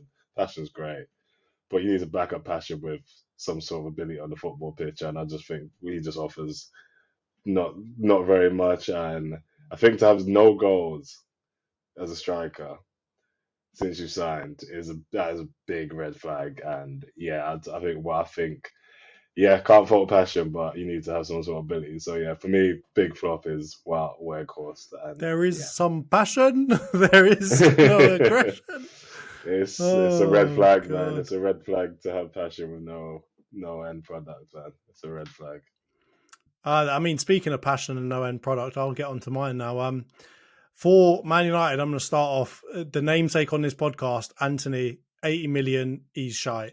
He's got bloody super noodles for hair. He's useless. He cuts in. He's like a real like B&M version of Robin. Just like absolutely shocking. And maybe he'll come good in the future, but nah, he's shocking. And the fact that you give him so much time, he gets on the ball, like he gets on a pitch all the time, and he's just useless. So he's gonna get it for me for Man United. And for Arsenal, I'm gonna go with Lokonga. So the reason I'm going to go for Lokonga is I get what you're saying about Fabio Vieira. I defo get what you're saying in that regard. The only issue with that is in most circumstances when Fabio Vieira has played in the position that he actually is supposed to be playing in, he's looked pretty good. Right? So I think when he plays in that Odegaard type role, like for example, in the Europa League, he's played there a couple of times, he looked really good. In that role, he looks good because he tries he tries expensive type passes. He tries killer balls. He tries these kinds of things. Putting him in Xhaka's position, I just don't think is fair on him. Whereas Lokonga, I know we haven't seen a lot of him, but when we've played him in the position that he's supposed to play, he's been useless. And so I hoped that he would be better than he is. And also, I mean, like the whole Amazon documentary last year, and he's talking to, was it Nketiah? And he's like, he seems a bit stroppy because he's not playing and all that. And then to come out with like some of the performances he put in, I know he hasn't been playing a lot, so I don't want to be too harsh on him, but to then come out and put in some of the performances he put in, because in my opinion, that defensive midfield role, Thomas Partey ain't bulletproof. You can get into that role. And I think had he put in better performances, no, shut up. Let me finish. He's also been on loan since January, for God's sake. No, I know but why has he been on loan since January? When you loan somebody out mid-season, that's telling you something, right? You guys aren't taking this serious, mate. If honestly, you loan someone out mid-season, he's everywhere. Shocking. No, so he is the flop of the season because he was so bad that we had to get rid of him halfway through it. That's literally that shows you that our manager, we didn't have faith in him to even keep him in the squad for the whole season. Mate. No, it's not Vieira, mate. Lokonga left because of the reasons that you said. Like, both of the reasons that you said. Well, all right, he hasn't been good, and he's probably been rocking a boat wanting to leave and get more game time. I don't think it's solely down to the fact that he's been horseshit. And I don't think there's huge expectations. So when I'm factoring in choices behind this, the reason why I picked Sancho is because there was big expectations and he hasn't lived up to it. Same with Vieira. There was not to the same level, but there was more expectations. There's a lot of expectation on Anthony too. That's why you paid 80 million. I agree with the Anthony one, but he's had, like, when I compare them, I think they've both been equally shit. If not, Anthony's probably more frustrating because he does a lot of good things and then he does really bad things at the end, which makes you forget about the good things that he's doing because he does terrible things. And Sancho does not much. So it's really choosing between, like, which is better. They're both Sancho's had more time. He's had more time to get better. Yes, but we didn't expect him to be great this season, though. That's the point. The flop of the season is our expectations were higher than they managed to achieve, right? It's like he massively, with Sancho, off of last season and off of whatever he's done, no one expected him to turn out and come out and be nuts this season. So for him to just continue to flop, in my mind, doesn't make him the flop of the season. But if you buy someone for 80 million... you're expecting them to be good, right? Like when we were talking about Grealish, right? You always get on Grealish because the first 2 seasons he was useless. He would have been their flop of the season because they paid 100 million for him. You've just gone and paid 80 million for this Don, and he's been useless as well. So that's why I didn't choose Sancho, because I expected him to be as actually he's even probably exceeded my expectations this season. And for Fabio Vieira, yeah, of course I expected him to be better than he has been. But I also expected Sambi Lokonga to be another option in our midfield. And he was literally so bad, we got rid of him mid-season. And we could have done with somebody like that in that kind of DM-ish role to come in and when Xhaka wasn't playing well or was injured or whatever, to come into that role instead of trying to put Fabio Vieira, who, as you said, is going to get weights because he's about 55 kilograms and about 5'5" tall. So I don't expect him to come into Xhaka's role and be able to do a good job. But if you put him where he plays, where he should be playing in kind of Odegaard's tennis role, he's much better. And that's just the big thing. So I think I expected more from Lokonga, right? He's not completely new to the team. He's been in and around it enough that you'd expect him to be a little bit better than he was. So I'll ask Ayo that then. Did you expect anything from Lokonga? I think start of the season, I think everyone expected Lokonga to be competing with being a backup option for Partey. Like he was disappointing when he came in. The drop off in quality was like it wasn't a surprise he got loaned out, but I couldn't call him a flop just because of the fact like he's gone. But I do get Johnny's thinking. I do get the logic behind it. I do like the expectation what you expect from a player and them not fulfilling it, and that is I think. That's why I'm going to change my United one to Anthony based on Johnny's compelling argument, to be fair, because I guess we didn't expect much from Wout Weghorst, and he hasn't going to do the Mourinho celebration, mate. Yeah, so... No, I agree with you, though. I agree with you. The Weghorst shout, I get it, because he's been abysmal, like statistically abysmal. He's not scored, he's not assisted. He's basically just been pressing people and and kissing the football before he gives it to Solly Marsh and doing knee slides and doing Adebayor celebrations, running across the pitch and all that. But yeah, he had zero expectation. Like he's a free loan from Burnley, for fuck's sake. Like we're not expecting him to do anything really. It's because we don't have any money and there's all the uncertainty around the club that we didn't go and buy a proper striker. So I don't disagree with Johnson in terms of it's definitely between Sancho, I think, and Anthony, and I think you could easily choose either one of them. Like I'm not arguing that Anthony's been amazing. He's, like I said, he does a lot of terrible things on the pitch, and when you pay a lot for him, you're going to have that. Like he was massively overpriced. We should have got him for half the amount, or maybe even less than that. But we're terrible when it comes to transfers, so we just hand out money like nobody's business. Fred for 50 million when they only wanted 20. Lissandro cost almost 50 million, and I'm pretty sure we could have got him for 30 if we bought him like a month earlier. Anthony for 85 or whatever it is. Like they're terrible pieces of business, but I think there are more signs I've seen from Anthony in this season than I saw from Sancho last season and this season combined. Like I've only seen the last 2-3 games where Sancho looks, somewhat like a useful player for us, and Anthony's had little glimpses in between the pure shit of this season where he's looked okay. So I think it's a toss-up. But they're both not been good enough. Yeah. All right. I think we'll leave the end of the season awards there. I mean, please feel free to comment down below if I'm being an absolute muppet and talking out my arse. But I think we'll get onto a very controversial topic that I've heard a lot of people talking about, including a man that looks like Jar Jar Binks, about who's had the better season. And so I think now we can actually somewhat have that conversation. I know that there's a final coming up, which will make a bit of a difference. But who do we think has had the better season? Arsenal coming second, challenging Man City, or Man United coming third, winning at least one cup, possibly a second if they get through a very, very difficult obstacle in Man City. Who do we think has had the better season? I'll start off with Anthony because I think he might have a slightly different take. I don't know if I will, man, because the honest truth is, a lot of United fans are going to say our season because they'll look at like silverware conveniently now as meaning a lot more than top four or title charge or whatever. But that only makes sense within like the United kind of progress and that kind of context. If we had won a trophy in the last 6 years, I don't think we'd be viewing the Carabao Cup and third as a better season than an actual title charge or leading the league for 93% or whatever you guys led it for. So I think the truth is Arsenal have had a better season because you're ahead of us in your progress. But at the same time, I can understand why United fans are going to say we've had a better season. That's speaking right now with us with one trophy and one final and third.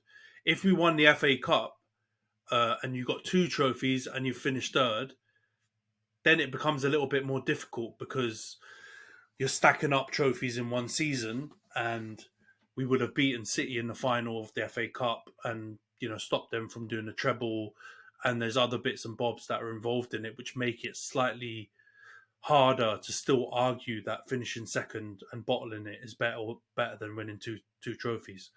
But at the moment, I would lean towards Arsenal's had a better season because you've got yourself in the position that most people would want to be. It's not quite as bad as, for example, Dortmund yesterday, which was fucking catastrophic. Bottle size, that's a 2-litre bottle, that one. And you guys are just on the 750ml bottle against City.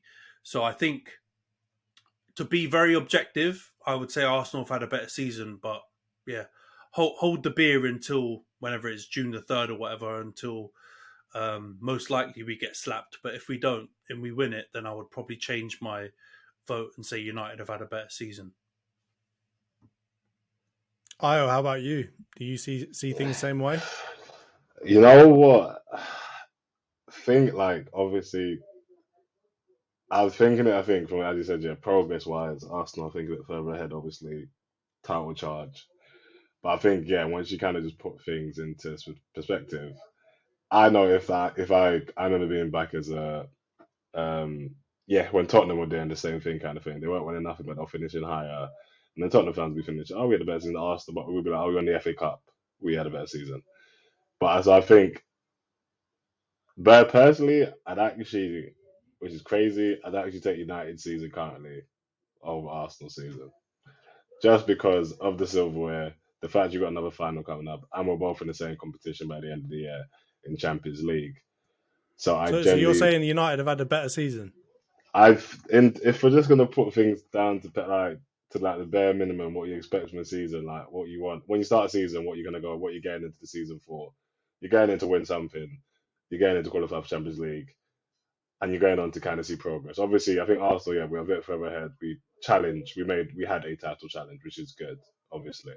But when you come down to to the bare bones of it, we've got enough to show for it apart from Champions League, which is great because we didn't expect to go. I guess we expect the top four, we didn't expect to become second or challenging for the title. But United now can say that we're in two finals, we finished third, and Ten Hag can maybe say that we have seen there's something. As you said, the defensive record's been immense as well. So there are like some sort of building blocks in the future that they could, if they show their ownership, God knows United could be a force next year, and they can say that we've got two trophies. Like if they beat City, then that's the double technically, obviously, and then Arsenal, we can all we can say is we've got Champions League and we nearly pushed City to the title, and then we bottled it. So I think I get it hurts to say, I think it's ridiculous to say we didn't have a better season, but I think when you just in the grand scheme of things, if I was a fan and I didn't like if I didn't know both teams and you gave me said pick team A or team B season, I think I'd go with United season. But yeah, personally, Including getting slapped 7-0, yeah?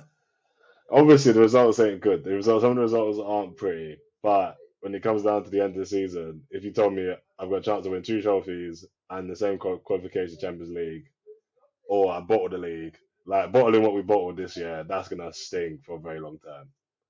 And yeah, so I think honestly, if you put team A, team B, I don't know the teams, I didn't know the manager. I'd take United season. Hmm. All right, I'm conflicted here because I kind of sit in the middle. Um, I think if Man United win the FA Cup, they're clear. They've had a better season. Um, just because of the fact that again they would have to beat City to do that. But I do kind of think to myself from beginning of the season, from what we expected last year to what we actually got, I would say Arsenal have massively outperformed the expectations, right? Like if you look at this season week by week and where we were and so on and so forth, of course, it's a disappointing season even, right? You'd say, oh, we've had a terrible season if you take into account the last few results and how we bottled it, right? But if you take into account from the beginning of the season to the end of the season where we expected to be versus where we actually are, I think we've massively outperformed. I think with Man United, similarly, you weren't expected to do what you've done, but I think a lot of people would say like who's been the biggest shock of the season in terms of their performances. I definitely think Arsenal would be the ones, and so I do agree with the point that at the end of the day, like in 10 years' time, no one's going to remember or no one's going to care about coming second. And they're probably not going to remember the nuance of how the season actually went and whether it was a close second or it was a really far away second. And in 10 years' time, they probably will look back at Man United's trophies and be like, yeah, we won the Carabao Cup in 2022 or in 2023 or whatever, right? So I get from that perspective.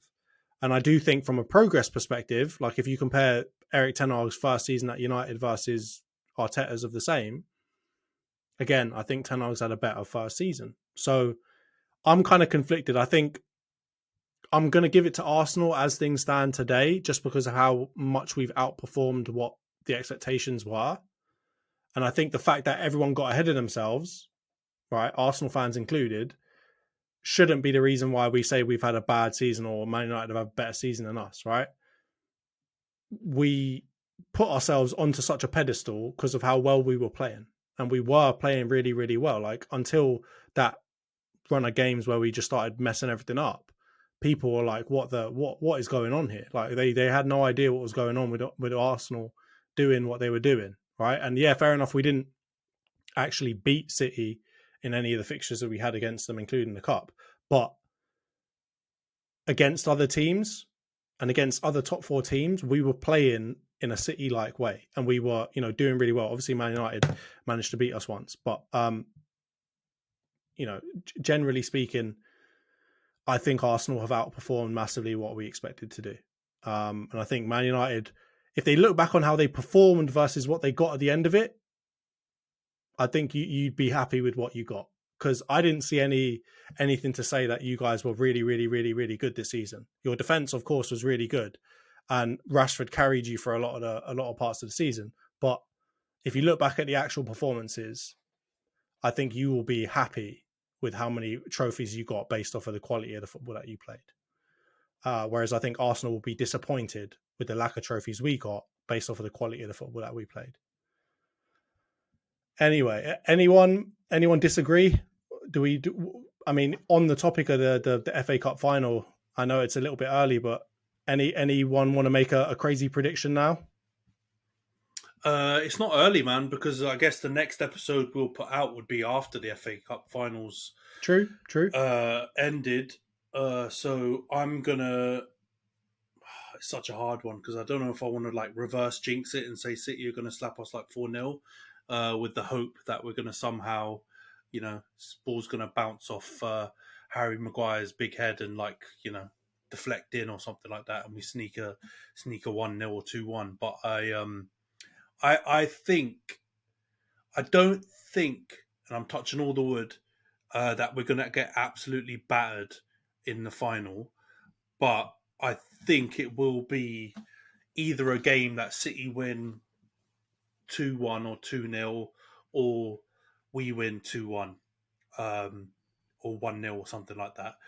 And I just think it's going to be really tight. I don't know if you guys can remember a Wembley final, whether a Carabao Cup or FA Cup, that's been a good game. And where there's been bags of goals and it's been end to end and it's been really entertaining. Like every cup final I can remember has been maybe the early ones, the early Arsenal ones, the early Arsenal. Yeah, Cups. the Arsenal Villa one was crazy.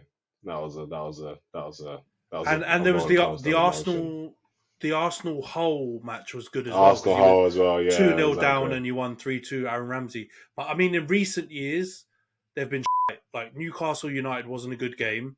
The Liverpool Chelsea snooze fests from last year were terrible, both of them.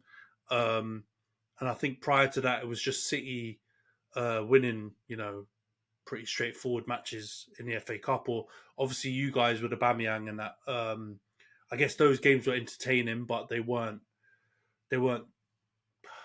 I mean, they weren't terrible games, but they also weren't the best games you'll ever see. So I don't think Wembley is an easy place to play, especially for us on a big pitch against City. I think it's going to be really difficult, but I don't think you're going to find either team battering the other. And I think I'm interested to see how City are going to play it, because if you think about it technically, the FA Cup's the least important of the trophies they're going for. Like they need to win the Champions League. If they won the double, I still think it would be a great achievement for them, because I think breaking that European duck is going to be something that's going to be pivotal for their whole club changing, and the view of the club changing in the rest of the world. And they'll enter conversations that, for example, you man aren't in because you've never won Champions League, where they can talk about the top clubs winning certain trophies. Well, I mean, it's true, isn't it? Bottling, goes back quite a few years with you guys, yeah. But I think the FA Cup shouldn't be their biggest priority, right? So you might see Ortega start. You might see a few slightly funky team selections.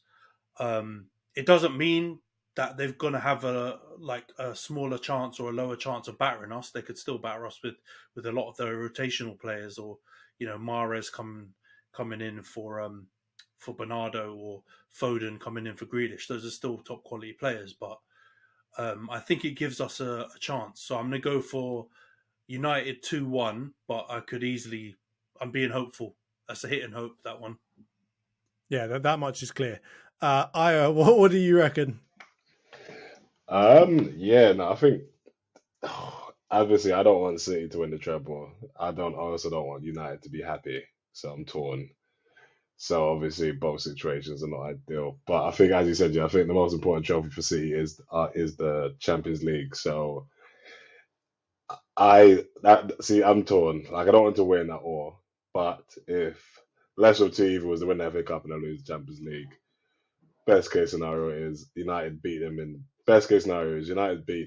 the FA Cup, and then that knocks their confidence. Then they go on to lose to Inter, and then I'm happy.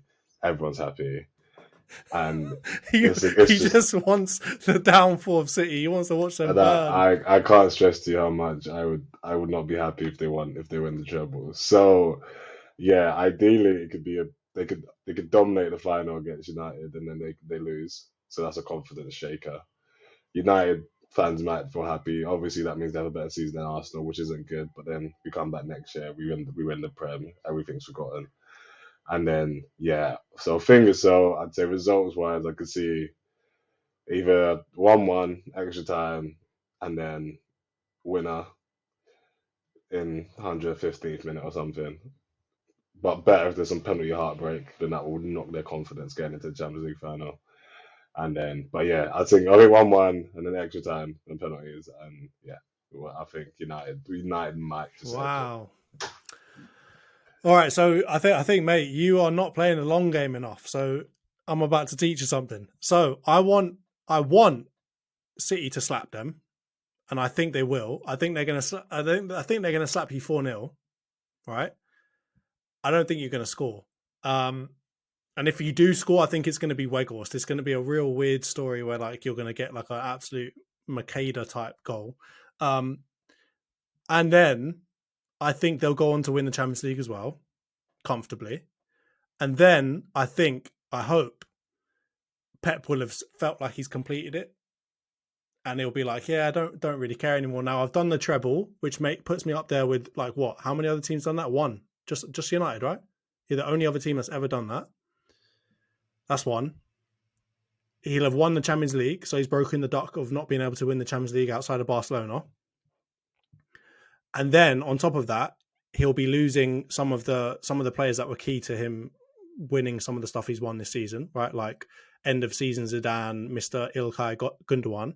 And I think he'll just give it up and say, we'll let someone else win next year, and hopefully that will be us. So I'm playing the long game out here. If he doesn't win these next two trophies and he has another chip on his shoulder, he doesn't look like the type of guy to me that's going to be like, all right, I'm just going to run away. No, he's going to do Fergie settings and be here for 30 years, slapping all of us because of that 1 year that he couldn't do it. So I need him to get all of the Infinity Stones and then just please maybe go back to Barcelona even. He'll go back to Barcelona because he feels all sorry for them. And then they'll start slapping everyone in the Champions League and so on and so forth. So I'm playing the long game, and I hope and I believe that Man City will slap you. This is straight Netflix writer's room sessions right here. John's talking. Exactly. This is Drive to Survive, mate. This is Drive to Survive. This is Toto Wolff long-term thinking, mate. This is narratives galore, but 90% of them bullshit, I think, because I think he's going to stay. I think if he wins a treble, he's not going to leave. I'm not saying he's going to leave, but he's going to phone it in until the end of his contract and leave. But him phoning it in, he will still win the Prem, and you guys won't have a chance. So would you rather have him motivated because he's just bottled it, or would you rather have him just finished it and he's got nothing left to do, and he'll just tinker around for a while? Bro, I would prefer him to not have trophies, and he can have gallons of motivation. I don't give a fuck. I care about the trophies. I don't want him to have the trophies. So yes, I want us to beat him. Yeah, that's just because you're trying to keep the treble record, though. No, I don't. Yeah, partly that also, but we've got a chance to win a trophy as well. Look, if it wasn't us in the final of the FA Cup, I would care less about I'd be praying. I'd be an Inter fan. I'd be whoever's in the final against City in the FA Cup. Unless it was Liverpool, I'd be their fan, and I'll be supporting them to beat them. But because we're in the final, like I want that trophy, and I don't want them to have it. And then I'll pull out my Inter kit from my drawer, and I want Inter to batter them in the Champions Lautaro League. Martinez, yeah. I don't care who scored. I wouldn't give a shit if Javier Zanetti comes back out of retirement and like manages to score last minute winner against them. That will just make it sweeter. I just want them to lose every single final. Let him get motivated. He can come back next season. If he wins the Prem again, big whoop. He doesn't win the Champions League. He doesn't win or break more records, because I think he's going to be here for a while. So I don't think it changes if he wins these or not, to be honest. That's the thing, Johnny. I think the long game, you've got it the wrong way around, mate. If he loses, no, so I'm not saying that he's going to leave because he's won it. I'm just saying that I don't want him to be motivated and go out and buy everybody else and like feel like he has to go and do all of this stuff. I want him to feel like he's completed it, so he'll move on. Because that's kind of what happened at Barcelona, right? He was like, "I've completed this. I'm gone." I need him to do that. Let him go to like the Saudi Pro League or something. Think of the hangover the confidence shaker this would be if they lose everything. Like, they will not be the same team come September. You say that, okay? I take that point on board. What happened with Real Madrid last year? What do you mean about Real Madrid? They nearly got back to the Champions League final again, and they've lost to La Liga. That was just no. But I mean, like, what happened with Man City and Real Madrid? Yeah, exactly. Madrid they bottled it, right? So Man City bottled it from being up, and look how good they are now. They went and bought Haaland, and look how good they are now. You want that to happen again? I guarantee you, then somehow Fabrizio Romano tomorrow is going to be like, "Yep, Jude Bellingham deal to Real Madrid is off. He's coming to Man City. They're going to pay 150 million for him." I don't need that, right? I need him to be happy, chilling, and just phone it in. Like, let him play Cole Palmer. Let him leave Jude Bellingham alone. Let him just be happy with his life and phone it in. You don't need him angry again, buying up all the Infinity Stones, man. Bro, I don't know what you've been on some good stuff today. I don't know if you've been drinking or something before the session, before the set. Because I'm a visionary. You're creating some EastEnders plots in your head, man, for all of this stuff going on. Like, they've bottled it quite a few years in the Champions League, and they proceeded the next year to bottle it even bigger. So I'm expecting if they lose this one, like Ayo said, that's a bottle job. How can they lose to Inter in the final? It is a bottle job. I don't gamble. So I agree. I think they're going to keep... It's like dying of like a million little cuts. They're going to have another cut come in and be like, you guys we can't do it in Europe. We haven't got the heritage. We can sign Haaland, Bellingham. We can sign everyone. We can sign Prime Ronaldo. And we're not going to do it because we just aren't that club. And we don't have the cojones to do it. Who's creating narratives now, mate? No, I just think like those other narratives exist. They've lost and bottled it again. Let them keep bottling it. It's fine. Like it's better. Next season they'll be shaken more by it. And I think then you've got to pray that the FA come in and slap down some charges on them and bring them down again. And you just keep waiting until that gets worse and worse and worse. And they're back playing Port Vale and that lot in League Two. That's what we want. Paolo one-top settings. Yeah, I get you. Yeah, exactly. I get it. No, I get where you're coming from. I think that it'll play out a little differently. Anyway, I think we'll wrap it up here. It's been a long pod, and we've got some absolutely shocking shouts from these two Muppets. So that'll clip up real nicely. We'll get some views there. But anyway, so if you're listening on Spotify or Apple Music or any of the audio platforms, the podcasting platforms, please do follow us. Please give us a 5-star review if you can. If you like it, it will help us massively. And if you're watching any of the clips or the full thing on YouTube, please feel free to subscribe, to like, to comment, share down below, whatever you've got to do. If you disagree, if you agree, let us know in the comments. It would be great to get a bit more engagement and to see if I'm literally just going nuts or if anybody else out there in the world agrees with me. Thank you very much to Anthony and to Ayo. We've got a question for him, don't we? Oh, we do. Yes. Before we wrap up, we've got one question. This one will catch you off hand or off guard. As you can tell, Ayo, we are Asian people.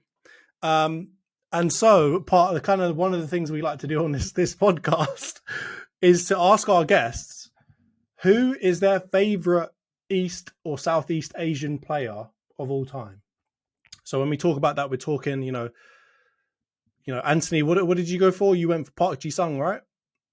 Yeah. I went for Nakamura for Celtic.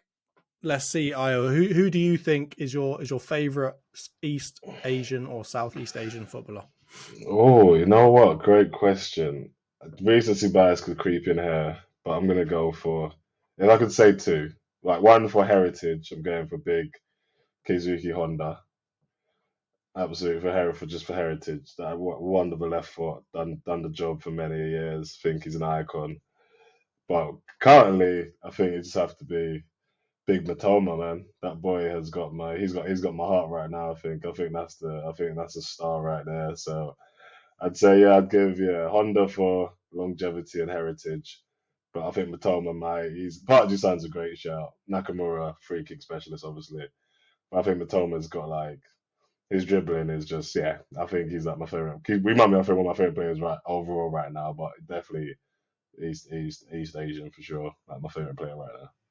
Even after what he did to Ben White, mate, that's even made me more of a lover. That's the problem here. There's nothing brings me more when I see players, when I see a great dribbler, and I see the confidence of that. But what he did to Van Dijk, mate, made me a fan. So ever since this season, he's been one of my favorite players to watch. So yeah, I think Big Matoma definitely is the future of not the future of the Prem, but definitely of East Asian football. I think he's gonna be one of the biggest stars for sure.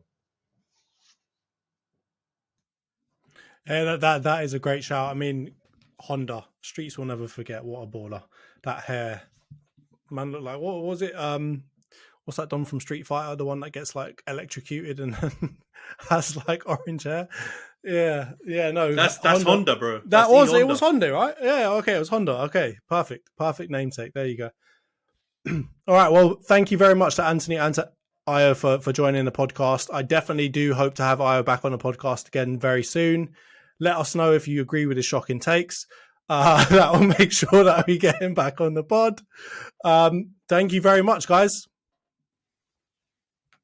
Cheers, Ayo. Thanks for coming on, bro. And see you guys next week. My pleasure. Take care. Thank you.